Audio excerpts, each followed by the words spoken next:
cumpliendo con lo que prometió. Imagina que estás construyendo una casa. Imagina que estás remodelando tu casa y el ingeniero no está siguiendo correctamente el plan. Las cosas no avanzan y te das cuenta que todo va de mal en peor. O piensa en una ocasión cuando tú has visitado a un médico. Después de examinarte, te revisa, te da recomendación de tratamientos que, dicho sea de paso, son muy costosos y que tras días o semanas de estar consumiendo el tratamiento al pie de la letra, ves que no funciona, nada mejora y que más bien las cosas se complican y te han dejado nuevos problemas. Ahora, ¿qué harías? ¿Qué harías si te encuentras en un escenario así? ¿Seguirías confiando en el ingeniero o en ese mismo médico? ¿O empezarías a buscar por otro lado a alguien que realmente te ayude? Sea con tu enfermedad, o sea con la remodelación, o con la construcción de tu casa, o con lo que sea. ¿Qué harías? Bueno, lo cierto es que cuando nos encontramos en situaciones como estas, empezamos a experimentar una especie de frustración, una especie de angustia, una especie de malestar y queremos respuestas, queremos soluciones y muchas veces las queremos ya, más cuando el tiempo está avanzando y nada mejora. Pero muchas veces las personas a nuestro alrededor, incluso los expertos, nos fallan, nos fallan. Y lo mismo ocurre en ocasiones cuando recibimos consejos en tiempos de dolor o angustia profunda. A veces el consejo no está siendo el mejor o no llega o no es algo realmente que nos esté consolando.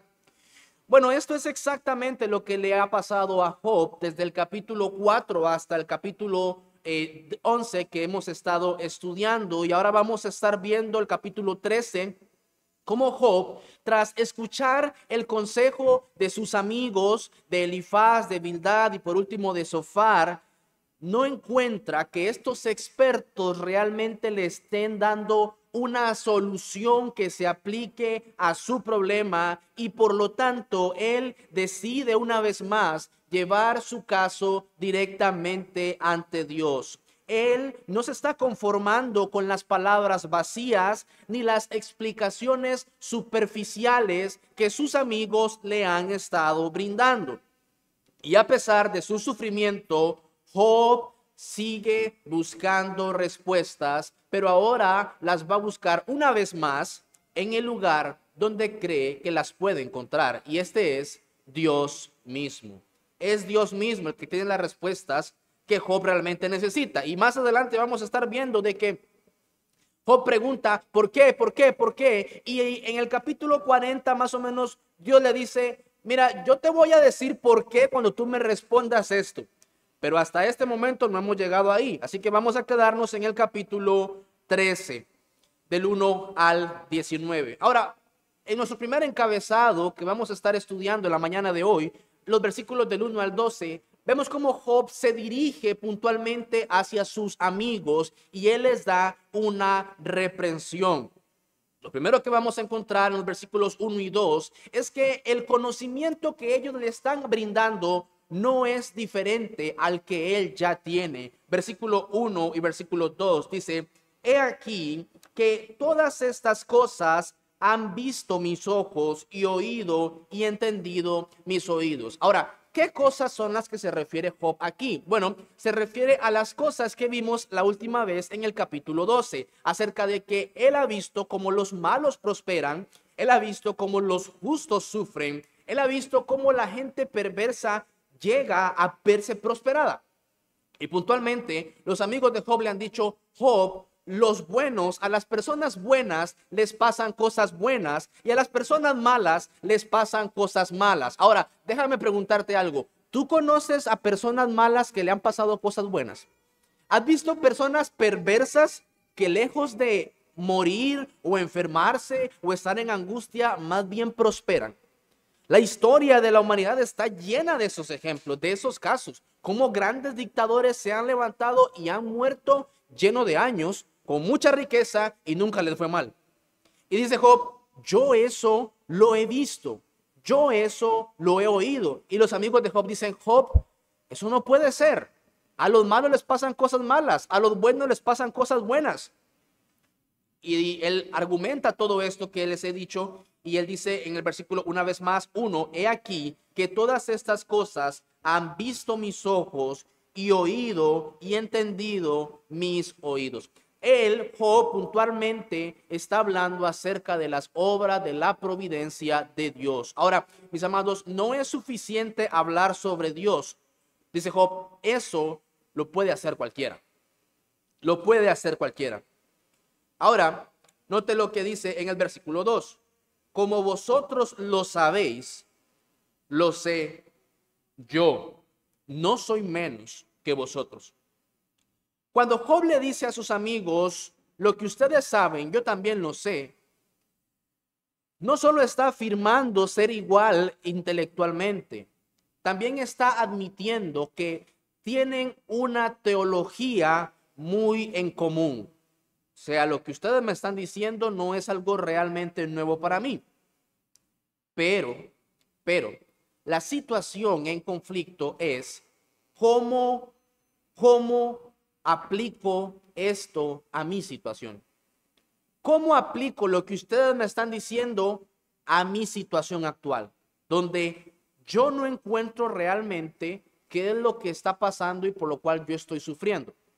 Ahora, capítulo 1 y capítulo 2 nos habla del sufrimiento catastrófico que experimenta Job. Los amigos le dicen, es un pecado. Y Job dice, yo no he pecado. ¿Cómo aplico lo que ustedes me dicen a mi situación? Ahora, es por esta razón que los amigos de Job se vuelven realmente insuficientes al dar consejos, al dar recomendaciones. Versículos del 3 al 5 dice, mas yo hablaría con el Todopoderoso y querría razonar con Dios. Porque ciertamente vosotros sois fraguadores de mentira, sois todos vosotros médicos nulos. Ojalá callarais por completo, porque esto os fuera sabiduría. Dado que ustedes, mis amigos, no han sido suficientes, yo necesito hablar con Dios. Ahora nota la palabra que dice razonar. Esa palabra razonar con Dios tiene como referencia principal la resolución de un conflicto legal. O sea, yo necesito ir en una especie de tribunal a hablar con Dios acerca de mi situación porque ustedes no me ayudan en absolutamente nada. Ustedes son como esos médicos, ustedes son como esos constructores que realmente no construyen bien y no recomiendan bien, y yo por eso necesito ir a hablar y razonar con Dios. Ahora, la palabra razonar en hebreo también es la misma palabra que encontramos en Isaías, el capítulo 1, el versículo 18. ¿Y qué es lo que dice Isaías, capítulo 1, versículo 18? Dice, venid luego, dice Jehová, y estemos a cuentas. ¿Nota esa expresión? Por un lado, Job dice, yo quiero hablar con Dios para poner en contexto mi situación y analizar, comprender y entender. Y es lo que dice Isaías 1:18. Vengan luego y estemos a cuentas. Si vuestros pecados fueren como la grana, como la nieve, serán emblanquecidos. Ahora, ese estemos a cuentas que vemos en Isaías 1:18 es una oferta de Dios. Es una oferta de Dios. Y Job dice, yo quiero hablar con Dios, no para ganar mi caso, dicho sea de paso. Yo lo que quiero es reconciliar mi relación con Dios. Porque Job está experimentando como si Dios lo estuviera castigando una y otra y otra y otra vez. Dice, yo quiero reconciliarme con Dios. Él quiere resolver la parte ofendida, dice, resolver este malentendido que está pasando. Por eso que yo quiero hablar con Dios. Quiero saber qué es lo que está pasando en medio de todo esto. Ahora, Job Lo que vemos aquí es que Job está realmente dispuesto a confesar cualquier pecado que pueda probarse en su contra. De hecho, lo vamos a ver más adelante en el versículo 23, que no vamos a estudiar en la mañana de hoy, quedará para otro sermón. Pero él dice en el 23, ¿cuál es mi pecado? ¿Cuál es mi transgresión? ¿Sobre cuál es mi iniquidad? Si yo estoy dispuesto a confesar esto con tal de poder establecer una relación contigo, oh Dios, nuevamente. El problema es que hasta ahora ni la memoria de Job le permite recordar cuál es su pecado, ni sus amigos le han dicho puntualmente, este es tu pecado. Porque los amigos solo le dicen, tienes un pecado, pero no le dicen cuál. Y Job dice, yo no encuentro cuál es mi pecado por el cual estoy sufriendo. Ahora, ustedes, amigos míos, son fraguadores de mentira y médicos nulos. Cuando hablamos de fraguadores de mentira, es como si pusieran cal a una grieta. O como no saben cuál es la enfermedad, me recetan una medicina que no sirve. Y lo que me dan es más dolor, más dolor. A veces hay medicinas que sirven para aliviar el dolor físico, corporal, pero si te las tomas para aliviar ese dolor, te va a dar una gastritis o te produce un malestar estomacal. Dice, bueno, ustedes me intentaron dar eso y si yo lo tomo y lo bebo, me voy a poner mucho peor. Ahora, la poesía que encontramos en el libro de Job no está muy interesada en buscar una elocuencia en las ideas, porque uno dice que tiene que ver un constructor con un médico. No tiene realmente mucho sentido. Lo que está tratando de demostrar es que ellos no sirven. Sus amigos no sirven. Todo lo que han hecho sus amigos es cubrir con mentiras o llagas, las quieren cubrir con vendajes inútiles por médicos sin valor. En la antigüedad se esperaba que una persona que era considerado sabio o sabia supiera también aplicar un poco de medicina, fuera una persona que estuviera familiarizado con brindar recetas médicas correctas. Por eso es que se usa este texto. Dice, si ustedes son sabios, como médicos no sirven. Como médicos realmente no están ayudando.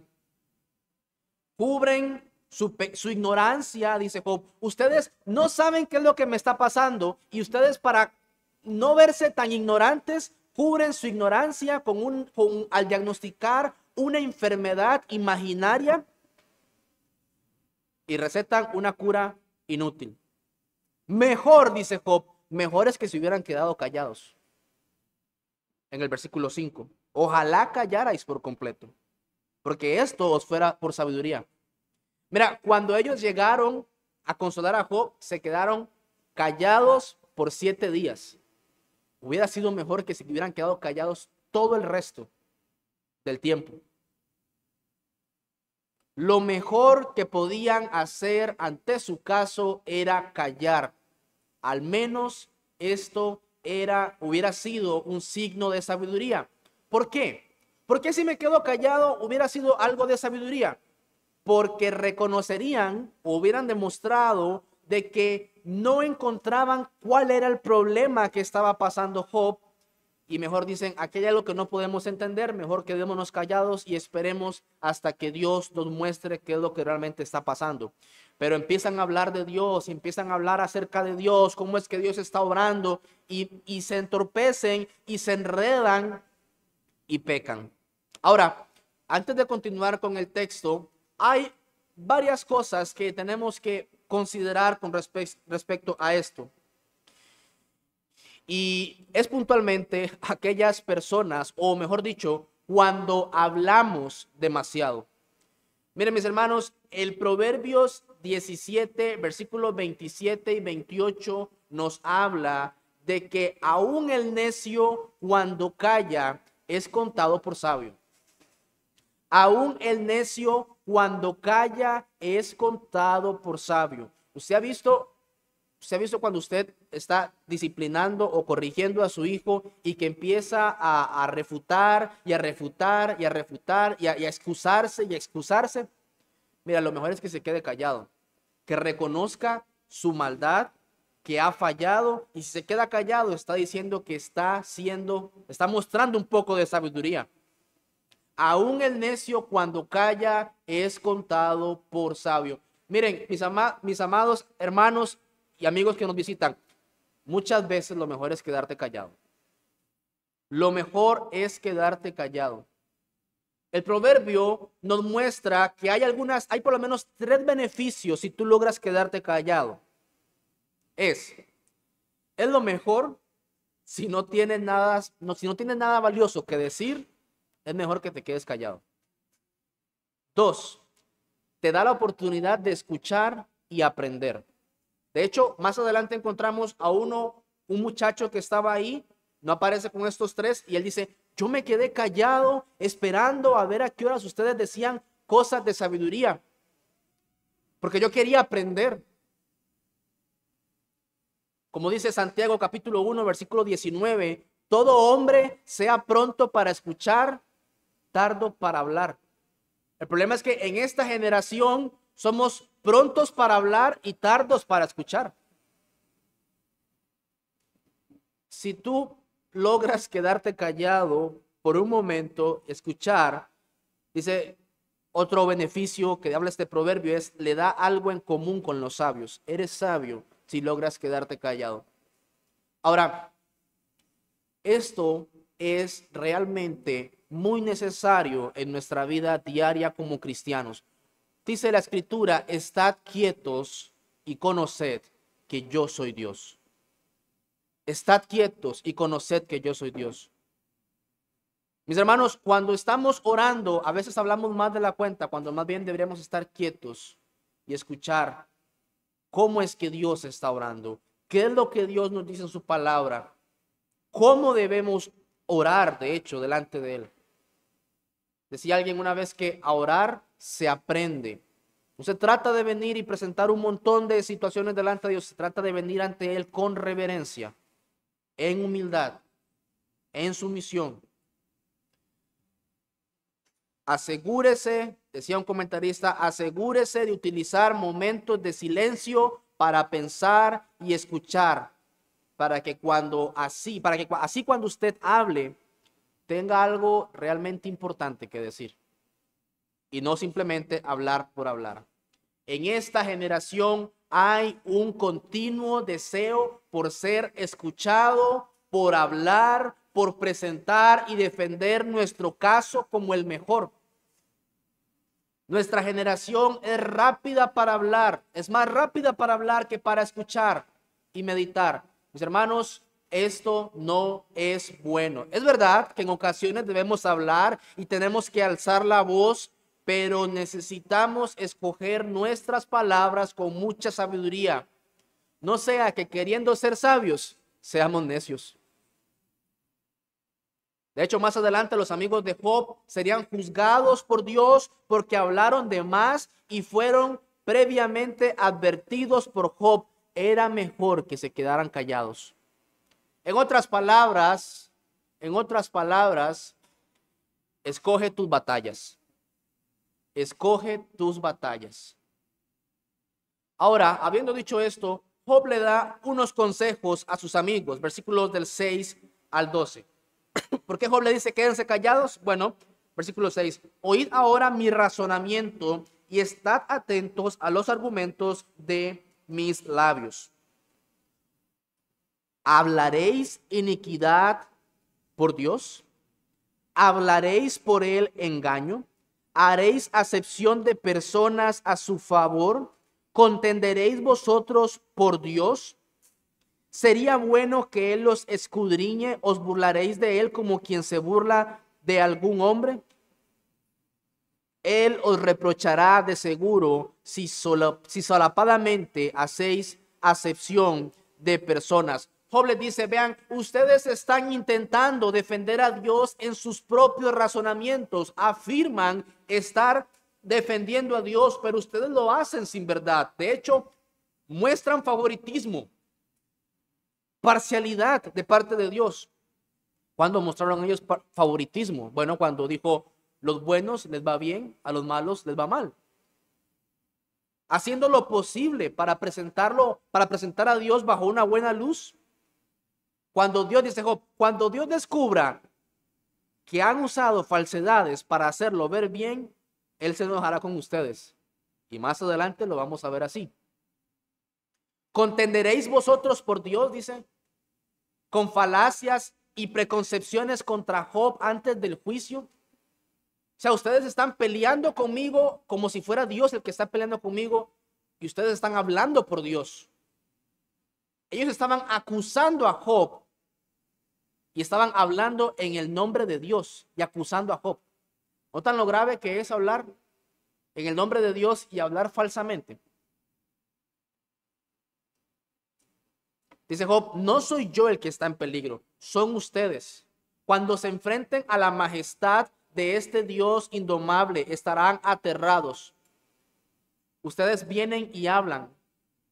En resumen, todas sus supuestas palabras de sabiduría, sus palabras sabias y máximas y defensas de Dios son completamente inútiles. Versículo 12. Vuestras máximas son refranes de ceniza y vuestros baluartes son baluartes de lodo. Sus baluartes no se cocieron con el fuego, siguen siendo lodo. El fuego se les acabó y el material que usaban para quemar, para cocer ese barro, se convirtió en ceniza quemada. Ya no sirve. Miren, no hay cosa más peligrosa y terrible que hacer a Dios a nuestra imagen y conforme a nuestra semejanza. Dios hizo al hombre a su imagen y conforme a su semejanza, pero los hombres de esta generación quieren hacer a Dios como ellos piensan que es Dios. Y Dios no es como los hombres. Dios no es como nuestras imaginaciones. Dios no es como nosotros queremos y pensamos que es. ¿Cuántas frases, cuántos videos, cuántos artículos esperanzadores hablan acerca de que Dios tiene planes maravillosos y perfectos para ti? Y vives una vida de pecado y entregada a la maldad. Como decía alguien una vez, ¿cuál Dios es el que tú estás hablando? ¿El Dios de tu imaginación o el Dios de la Biblia? Si Dios está conmigo, pero tú no le amas, tú no guardas sus mandamientos, tú no le obedeces, tú no le sigues, ¿cuál Dios está contigo? ¿El Dios de tu imaginación o el Dios de la Biblia? Porque el Dios de la Biblia tiene otros puntos completamente diferentes a los tuyos. No se trata de adecuar a Dios a mi entendimiento, se trata de que mi entendimiento se ajuste a lo que Dios ha dicho, a lo que Él es en su palabra. Mira lo que dice el Salmo 50, al versículo 21 al 23. Dice, estas cosas hiciste y yo he callado. Pensabas que de cierto sería yo como tú, pero te reprenderé y las pondré delante de tus ojos. Entended ahora esto, los que os olvidáis de Dios. No pienses que Dios es como tú te lo imaginas. Lee la Biblia para que puedas entender cómo es Dios realmente. No vengas con la experiencia, con la tradición de los hombres, con sueños. De hecho, así es como vino Elifaz. Dice, yo tuve un sueño, yo pude ver cosas. Y se han olvidado de lo que la palabra de Dios dice claramente acerca de Dios. Dice, no sea que os despedace y no haya quien os libre. El que sacrifica alabanza me honrará, y al que ordenare su camino le mostraré la salvación de Dios. Salmo 50, 21 al 23. Job es realmente claro en cuanto a su posición con respecto a sus amigos. En realidad, ellos no han ayudado a Job a tener una visión más clara acerca de su situación puntualmente.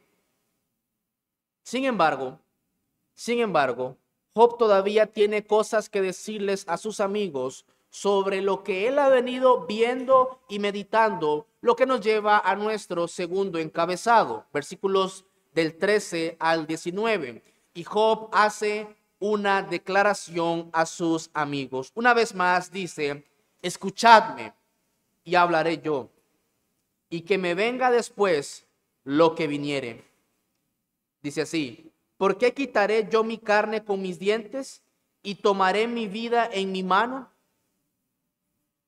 Job toma una decisión realmente arriesgada y ahorita vamos a ver por qué, pero él le dice primeramente: quédense en silencio, voy a hablar y lo que voy a decir realmente es muy fuerte. Dios, dice Job, me examina de tal modo que se puede ver claramente, no me queda aliento para disfrazar mi situación, no me queda para engañar. Dice: déjenme hablar.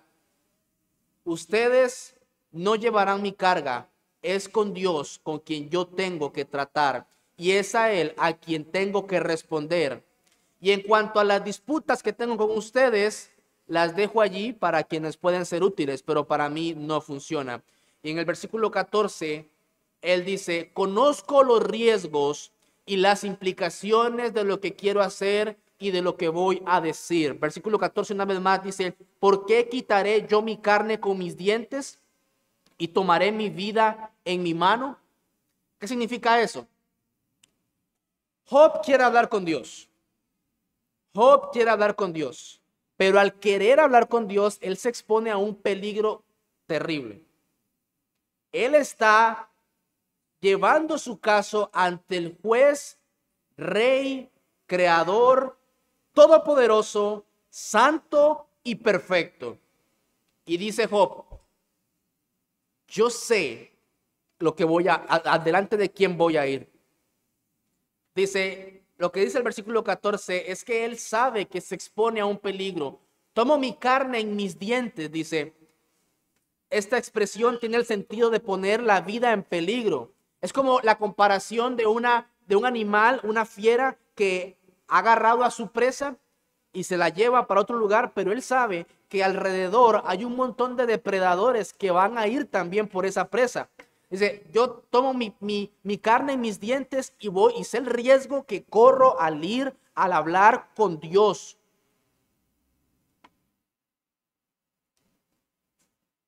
Vean, para tener un ejemplo más claro, tenemos el caso de la reina Esther. ¿Recuerdan?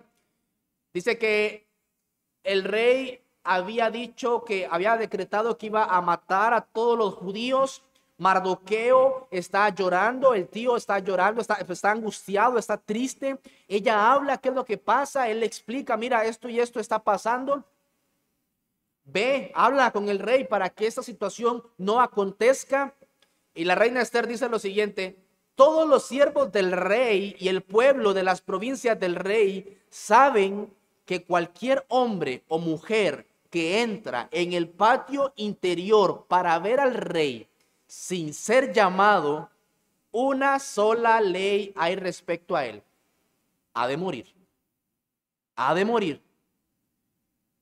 Por eso es que cuando vemos en el versículo 3, cuando dice: yo quiero razonar con Dios, él dice: yo voy a ir a buscar a Dios y hablar con él. Y ahora dice: y yo sé que esto es peligroso. Yo sé que esto es terrible. En Isaías 1:18 Dios dice: vengan, hablen conmigo. El rey te está invitando, el rey te está llamando, pero aquí el rey no te está llamando, el rey no te está invitando y yo quiero ir a hablar con él. Yo sé lo que eso significa. Si él no me ha llamado, hay una sola ley: he de morir, porque él es santo, él es perfecto. Si yo estoy equivocado, yo sé que él me va a matar. Yo sé que él me va a matar.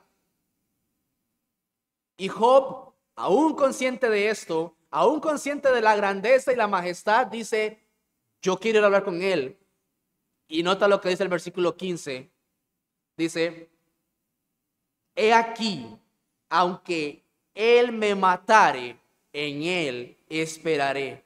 Aunque él me matare, en él esperaré. Este es en realidad el punto principal de todo el texto. Y no solamente es esto, es que también es una profesión de fe. Él dice, aunque Él me quite la vida, aún así voy a esperar en Él. Que pase lo que tenga que pasar, pero yo voy a ir delante de ese rey. Yo voy a ir a hablar delante de ese rey. Ahora, Job indica que sí, sus pasiones en el pasado lo han dominado, lo han llevado a la ira, no, pero no por eso él ha perdido la esperanza. Ahora, no es que Job pretende que va a ir a hacer un pleito delante de Dios y va a ir a levantar pancartas delante de su trono. No, no, no. No es que él quiera apartarse de él o que él quiera enfadarse porque ya no le queda nada más que hacer. Dice, yo voy a ir a hablar, de por sí ya me van a matar. No es eso lo que él está diciendo. Job afirma su esperanza. Él dice, pase lo que pasare, aunque me mate, dice, y me turbe, no dejaré de confiar en él. Aunque me matare, en él esperaré. Yo confío en él. Mis hermanos y amigos, confiar en Dios es acercarse a Él, y cuando Él parece estar lejos de nosotros, entonces esforzarnos aún para estar cerca de Él. Esto es confiar en Dios, es acercarse a Él, acercarse a Él. Y ahora, he dicho que esto es como una profesión de fe, porque esto en realidad es lo mismo que Job dice cuando él dijo, Jehová dio, Jehová quitó, sea el nombre de Jehová bendito. Aunque él me mate, yo voy a esperar en él. Jehová dio, Jehová quitó, sigue siendo su nombre bendito. Es lo mismo que él dijo cuando, que recibiremos de Dios el bien y el mal no lo recibiremos. Aunque él me mate, en él esperaré. Satanás una vez más ha quedado aplastado. Ha quedado aplastado por esta declaración. Ahora, pregunta, ¿por quién quedó aplastado Satanás? ¿Por Job? No, mis hermanos. No, mi amigo que nos visitas. No es por Job. Satanás ha sido derrotado una vez más por la maravillosa obra de gracia de Dios en la vida de un creyente. Es la obra de gracia de Dios en la vida de un creyente la que puede tener tal firmeza, tal confianza y tal esperanza en Dios de decir, aunque Él me mate, yo voy a seguirle. He decidido seguir a Cristo. No vuelvo atrás. Mira lo que dice Charles Spurgeon acerca de estas palabras. Dice, estas son una de las palabras más sublimes de toda la Biblia. Se levantan por encima de todas las palabras de discurso. Dice, esta confianza inconmovible no es fruto de la naturaleza humana. Esto no es propio de los seres humanos. Nadie puede tener esta confianza a no ser que sea un brote de la gracia divina omnipotente sobre esta persona. Estas palabras de Job eran tanto una respuesta a las objeciones de Satanás como a los reproches de sus amigos. Job, sin saber lo que había pasado en la corte celestial cuando habían hablado, estaba mostrando de que su fe no dependía de lo que él tenía, sino en la obra preciosa de Dios en él. Satanás le dijo, extiende tu mano, quítale todo lo que tiene, toca su vida, toca su salud y verás si no blasfema en tu propia presencia. Y Job dijo, aquí, aunque él me matare, en él esperaré. Es la gracia de Dios la que sostiene a hombres como ustedes y como yo, mis hermanos. Hombres débiles. Eso es lo que somos. Hombres débiles que claudicamos una y otra vez. No oramos como deberíamos orar. No oramos el tiempo que deberíamos orar. No leemos como deberíamos leer. Cuando leemos no entendemos como deberíamos entender. Y aún así pasan los años y seguimos aquí. ¿Por qué? Por la gracia del Señor. Es la gracia del Señor. Ahora déjame hacerte una pregunta. ¿Esperas tú en Él aunque Él te matare? Eres de los que dice, aunque Él me matare, yo esperaré en Él. Yo sé que muchas veces nosotros hemos escuchado la historia del famoso Policarpo, un pastor de la iglesia, si no me equivoco, era de Esmirna del siglo I. Era un hombre de 86 años que habían alcanzado, lo habían encontrado y lo iban a matar. Y el procónsul de aquel momento le dijo, mira, maldice a Cristo. Maldice a Cristo y te dejo en libertad. Respeta tu edad, son 86 años. ¿Qué te cuesta decir maldice a Cristo? Y tendrás vida, podrás vivir. Eres un anciano ya. Y Policarpo dijo, lo he servido por 86 años y él jamás me ha hecho ningún mal. ¿Cómo voy a blasfemar contra mi rey que me salvó? Aunque él me matare, en él esperaré. Todos los mártires en la historia de la iglesia han siempre esperado en él, en Cristo Jesús, y eso les ha costado la vida. Es ahí cuando el texto tiene sentido en Romanos capítulo 10, versículos 9 y 10, que si confesares con tu boca que Jesús es el Señor y creyeres en tu corazón que Dios le levantó de los muertos, serás salvo. Eso no es solamente hablar por hablar. Eso no es hacer una oración trillada de fe. Eso no es eso. Eso es decir, si yo tengo que morir por la causa de Cristo, voy a morir porque Él es mi Salvador. Él es mi Rey. Aunque Él me matare, yo voy a seguir esperando en Él. Ahora, puntualmente en esta parte del mundo y en esta época de la historia de la humanidad en la que nos encontramos, no siempre estamos o no experimentamos una persecución tal cual en la que tengamos que arriesgar nuestra vida hasta la muerte. Pero entonces, ¿qué pasa? Bueno, déjame cambiarte la pregunta, porque he preguntado, si Él te matara, ¿tú seguirías esperando en Él? Bueno, déjame cambiarte la pregunta. ¿Seguirías a Jesús si Él te quitara tu felicidad? ¿Tú seguirías a Jesús si Él quitara tu felicidad? Déjame dar la respuesta que una persona dio. Dice, sería imposible que Él me quite la felicidad porque Él es mi felicidad. Él es mi felicidad. No hay mayor gozo fuera de Él. Es ahí cuando el salmista dice, ¿a quién tengo yo en los cielos sino a ti? Y fuera de ti nada deseo en la tierra. Mi amigo que nos visitas por primera vez o que lo estás haciendo con cierta regularidad, déjame preguntarte otra cosa. ¿Has hallado en Cristo todo lo que necesitas para esta vida y la venidera? ¿O piensas que todavía te faltan más cosas y más cosas en esta vida para ser completamente feliz? ¿Es Cristo tu felicidad? ¿Es Cristo tu gozo? ¿Es Cristo tu deleite? Podrías decir con certeza, aunque Él me matare, en Él esperaré. ¿Ya viste a Cristo glorioso? Mira, esto es realmente clave y necesario en la vida de toda persona que visita a la iglesia,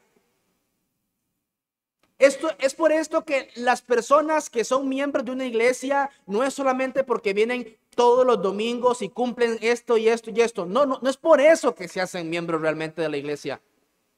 Es porque han visto, han encontrado a Cristo glorioso, esa perla de gran precio. Si tú no ves a Cristo al día de hoy como lo más glorioso, lo más excelente, el motivo de toda tu felicidad, vendrá el día en el que venir a la iglesia ya va a perder esa emoción.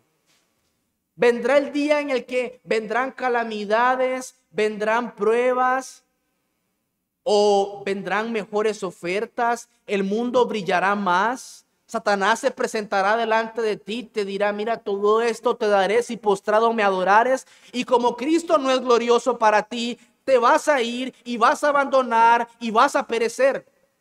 Pero cuando Cristo es lo más excelso, lo más glorioso, cuando Satanás se presente y te diga, todo esto te daré si postrado me adorares, tú le dirás, vete de aquí, Satanás, porque escrito está, al Señor tu Dios adorarás y solo a Él servirás. Él es mi gloria. Él es mi gloria. Es lo que tú necesitas para permanecer en Él. Cantábamos hace un momento, solo en Jesús está mi fe, mi esperanza, mi canción, piedra angular, inconmovible en la aflicción.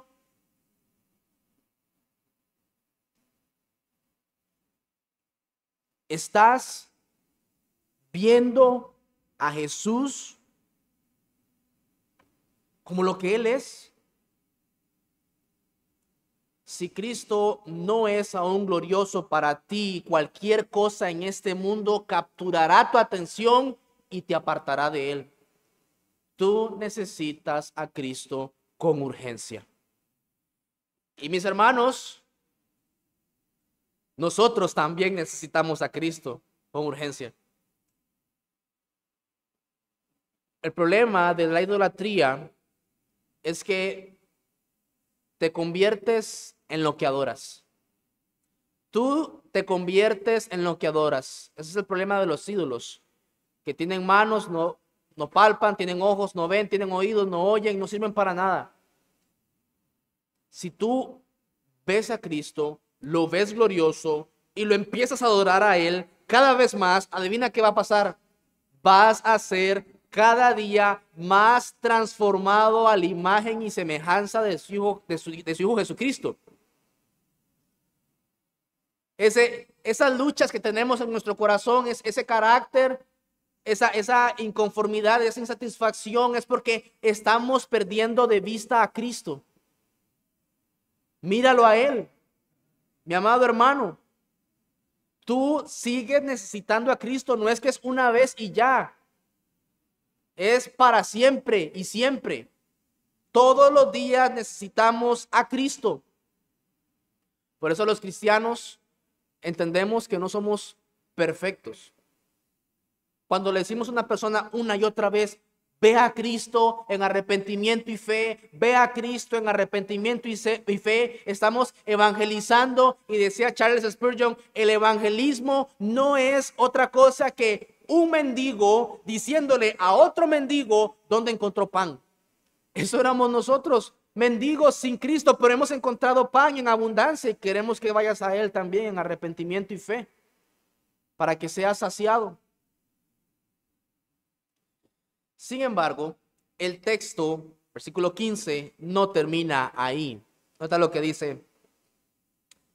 He aquí, aunque Él me matare, en Él esperaré. No obstante, defenderé delante de Él mis caminos. Dice Job, vean, defender mi causa delante de los hombres es intrascendente. Lo más importante es defender mi causa delante de Dios. Delante de Él defenderé mis caminos. Y esta es una actitud por la cual Dios va a reprender a Job más adelante en el 42, capítulo 40, versículo 2. Dice, ¿quién es ese que habla y oscurece la sabiduría con palabras? Dice, yo te voy a responder a ti, Job, cuando tú me respondas a mí.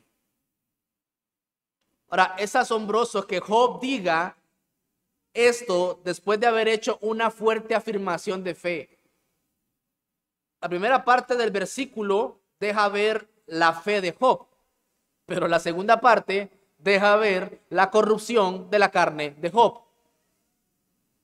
Por esto, mis amados, no se trata de Job la historia. No podemos poner nuestra esperanza en Job. Tenemos que poner nuestra esperanza en Jesús, el que hace grande a Job. En Apocalipsis capítulo 5, el versículo 5, se habla acerca de la raíz de David. ¿Quién es la raíz de David? Jesús. Jesús. Ahora, David fue mucho antes, cronológicamente hablando, que Jesús. Y aquí dice la raíz de David. O sea, la raíz está primero que el árbol. ¿Cómo puede ser esto posible?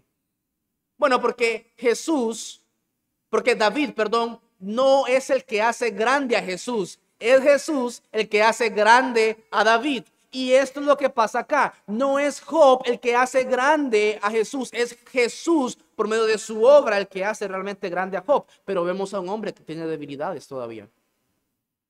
Y que tiene luchas. Es cierto, la esperanza que tengo no está completamente exenta de quejas, de manera de no levantarme jamás contra Dios ni quejarme. Esto obviamente procede de la debilidad, decía Juan Calvino, de una debilidad realmente viciosa, una debilidad digna de ser condenada, pero a pesar de ello, Dios no abandona a Job completamente, porque como hemos dicho, la fe es mayor que nuestras pasiones, la fe que el Señor ha hecho. El hecho de esperar en Dios e invocarle, mis amados hermanos, el hecho de esperar en Dios e invocarle no significa que nunca vamos a tener conflictos en nosotros mismos. Pero lo que sí significa es que la fe tiene que triunfar. Y va a haber una paz, la paz que menciona Pablo en Filipenses capítulo 4, versículo 7. Y la paz de Dios que sobrepasa todo entendimiento, guardará vuestros corazones y vuestros pensamientos en Cristo Jesús. En Cristo Jesús. Esa paz y esa fe van a ganar la victoria en nuestro corazón cuando vienen los conflictos. Es esa fe la que tiene que triunfar. Cuando habla de la paz de Dios, cuando Pablo está hablando acerca de la paz de Dios, atribuyéndole victoria, demuestra que sí, vamos a tener tempestades en nuestro interior, nos van a sacudir, nos van a llevar de un lado a otro, pero ¿cuál es el remedio para este momento de angustia y tribulación en nuestro corazón?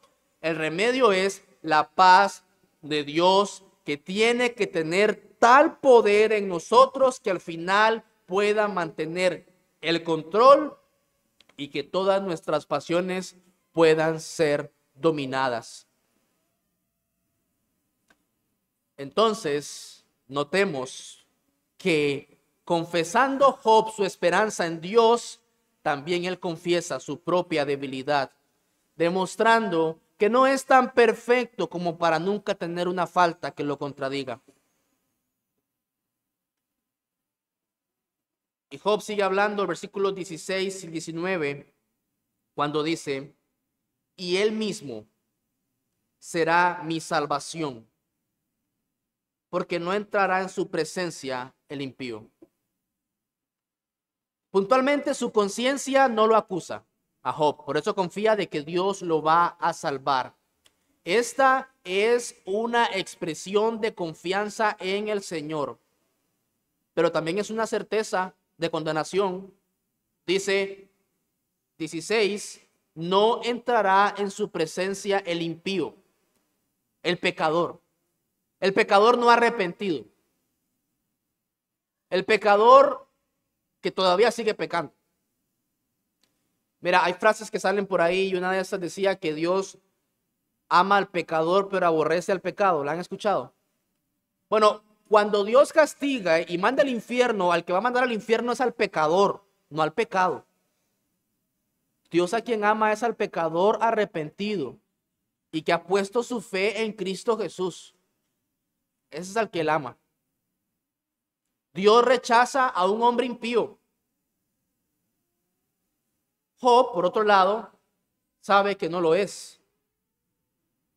Ahora, dado que la acción es presentarse ante Dios, en lugar de ser recibido por Dios, como lo dice el Isaías capítulo 1, versículo 18, Job probablemente está indicando que un hombre impío nunca se atrevería a presentarse delante de Dios. Un hombre impío nunca se atrevería a hacer lo que él quiere hacer, ir delante de Dios para hablar y mostrar su inocencia. Ahora, ¿por qué el impío no quisiera presentarse delante de Dios? En el Salmo 130, el versículo 3, dice el salmista: Ya, oh Jehová, si mirares a los pecados, ¿quién, oh Señor, podrá mantenerse? Cuando Cristo vino, dice que los hombres amaron más las tinieblas que la luz, porque sus obras eran malas. ¿Por qué los pecadores no quieren ir a Dios? Porque les van a decir todos sus pecados y Dios los va a condenar. ¿Quién podrá mantenerse delante de Dios? Que Él lo ve todo, que Él te conoce, desde el primer pecado que cometiste hasta el día de hoy.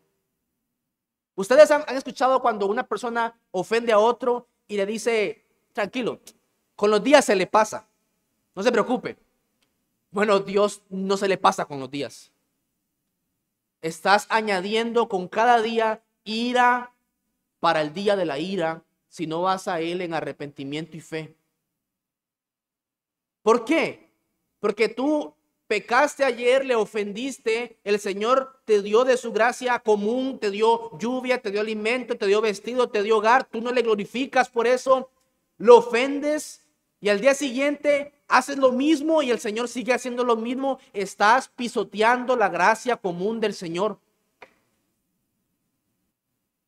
Pero el Salmo 130, versículo 4 dice: pero en ti hay perdón para que sea reverenciado. Ahora, continuando con el texto, una vez más Job dice: oíd con atención mi razonamiento y mi declaración entre en vuestros oídos. ¿Cuál es esa declaración? Bueno, dice: he aquí ahora, si yo expusiere mi causa, sé que seré justificado. Para entender este texto, necesitamos verlo en el contexto. ¿Cuál es el contexto? ¿Por qué Job dice que él será justificado? Bueno, hemos visto que Dios no castigó a Job deliberadamente por sus pecados. No era la intención de Dios afligir a Job, por sus pecados porque lo merecía o porque llevara una vida malvada. No, Dios no consideró eso. Dios nos muestra en Job un espejo para todos los hombres, para que nosotros, al ver su ejemplo, tuviéramos una ocasión para humillarnos, sabiendo que la mano de Dios es pesada, es insoportable, y también para que nosotros comprendamos cuán frágiles somos, cuán frágiles somos. Y Él, Dios, podría, de acuerdo con sus juicios secretos e incomprensibles, tratarnos a nosotros 1000 veces más severamente de lo que pensamos o de lo que creemos que merecemos. Además de esto, Dios trata a Job de la manera para que consideremos la paciencia de este hombre. No una paciencia perfecta en el sentido de que no va a tener confusión, pero es una paciencia en la que persevera hasta el final. Dios quiso usar a Job de esta manera. La intención de Dios con Job no era castigar a Job. Por eso dice Job que si él tuviera la libertad de hablar y exponer su caso, se encontraría a él como alguien justo, alguien que no está siendo castigado por el pecado. Era lo que sus amigos decían: Job está siendo castigado por el pecado. Y dice Job: si yo hablara delante de Dios y expusiera mi caso, sería justo, quedaría yo justificado. Esto me está pasando no por un pecado, no por un pecado. Ahora, ¿qué hay del resto de los hombres? Tal vez tú experimentas o has experimentado uno o que otro quebranto en algún momento de tu vida y tú dices, ah, sí, seguramente me pasa a mí exactamente lo mismo. Bueno, pero como yo lo dije en un sermón anterior, el escritor del libro de Job dijo que él era un hombre perfecto, recto, temeroso de Dios y apartado del mal. Luego, Dios dijo que él era un hombre perfecto, recto, temeroso de Dios y apartado del mal. Y lo volvió a decir, no hay otro como él en toda la tierra. ¿Qué hay entonces con respecto al resto de los hombres? Dios tiene que decir que tú eres perfecto, recto, temeroso de Dios y apartado del mal para que cuando sufres, estés sufriendo, el castigo no sea por causa de algún pecado. Para el resto de las personas, ¿puedo yo decir, si yo hablo con Dios, seré justificado? Miren, somos hechos justos delante de Dios solo por la fe en Cristo. Porque todos nosotros estamos condenados por nuestras obras. En Isaías dice, todas vuestras justicias son como trapos de inmundicia. Trapos de inmundicia. Y trapos de inmundicia no es el trapo que usas para limpiar el piso y que queda muy sucio. No, un trapo de inmundicia era un trapo realmente contaminado por toda clase de suciedades, lepra, sangre, vómito, lo que sea. Es un trapo realmente inmundo.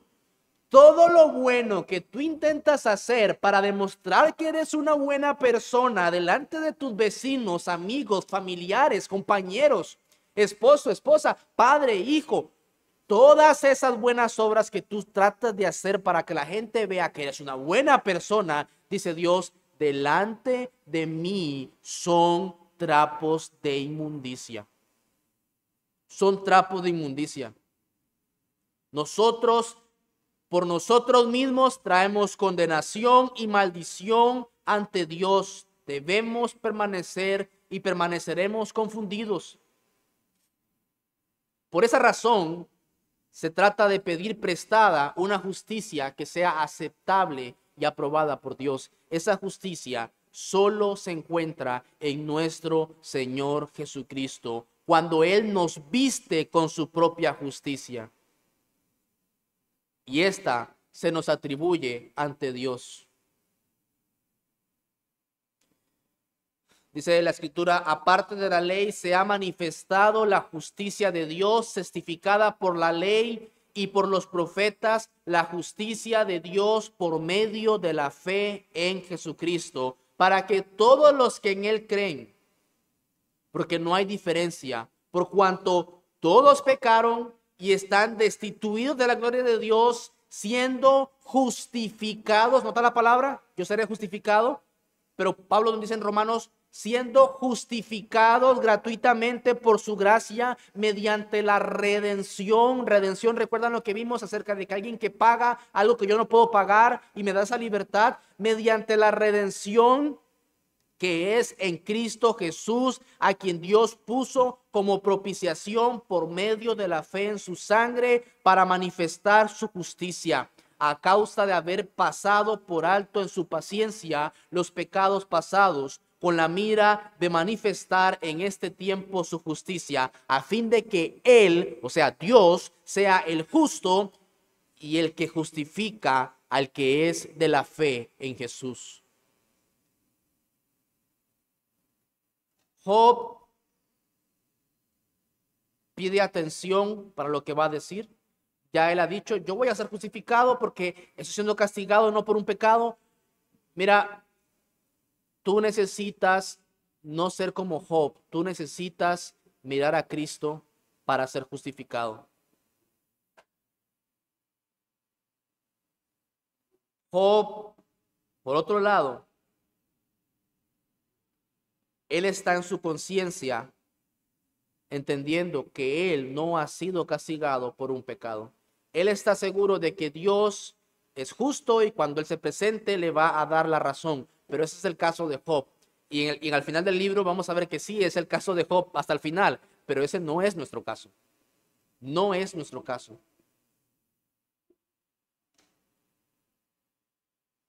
Dice Job, si yo no hago esto, versículo 19, ¿quién es el que contenderá conmigo? Porque si ahora yo callara, moriría. Job dice, yo necesito dar con Dios, yo necesito a Dios. Puntualmente hay dos cosas que Job espera tener al presentarse delante de Dios. ¿Cuáles son? Es esta: salvación y justificación. Salvación y justificación. Mira, nosotros necesitamos de Dios salvación y justificación, pero solo en Cristo. Solo en Cristo es posible. Si vas a presentarte delante de Dios sin Cristo, lo que vas a encontrarte es ira, condenación y juicio. Él ha dado a su Hijo Jesucristo en rescate por nosotros, por nuestra vida, pero tienes que ir a Él en arrepentimiento y fe. Mis amados hermanos, creyentes, miembros de la Iglesia Bautista Reformada de Liberia, somos llamados a confiar en Dios siempre. Aunque Él me matare, en Él esperaré. Él es en Cristo, Él es lo más bueno, lo más excelente, lo más loable, lo mejor que nos ha pasado en esta vida y en la venidera. Aunque Él me matare, en Él esperaré. Y necesitamos reforzar esta confianza en Él.